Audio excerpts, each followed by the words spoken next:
So thank you for joining us. We're going to be in Hebrews 11, verse 2 now. It says, "For by this faith the men of old gained approval."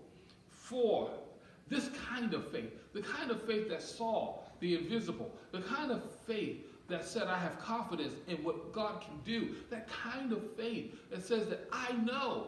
See, sometimes we want to play, as the old saying used to be, both ends against the middle. And we want to say, I trust you, Lord, I believe in you. And on the other side going, what am I going to do if it doesn't happen? What am I going to say? What if it doesn't work out? On this side, we're going, Lord, you're all I have. And on the other side, going, if I don't get this, it's going to be all over for me. And yet faith tells us to move in confidence. Faith tells us to move ahead. Faith tells us to don't go back.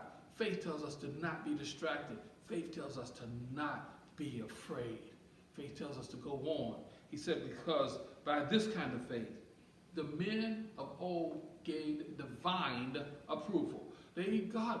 You want to get God's attention? Trust God.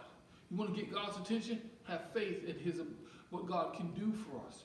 And not just things, but how God can move us to a new level. How God can move us through the difficulties in our lives. How God can show up in ways that we can't even begin to imagine. How God can show up when we find ourselves in the middle of sleepless nights, and yet my Bible says that he who watches over Israel slumbers not nor sleeps. So if he's up, I don't have to worry. If in the middle of the night, when I find myself troubled, I start counting my blessings. When I find myself in trouble and tribulations, and I find myself getting pressed in from all sides, it is at that point faith shows up and says that God's got it. And when God has it, I don't have to worry. Thank you for joining us, and see you next time.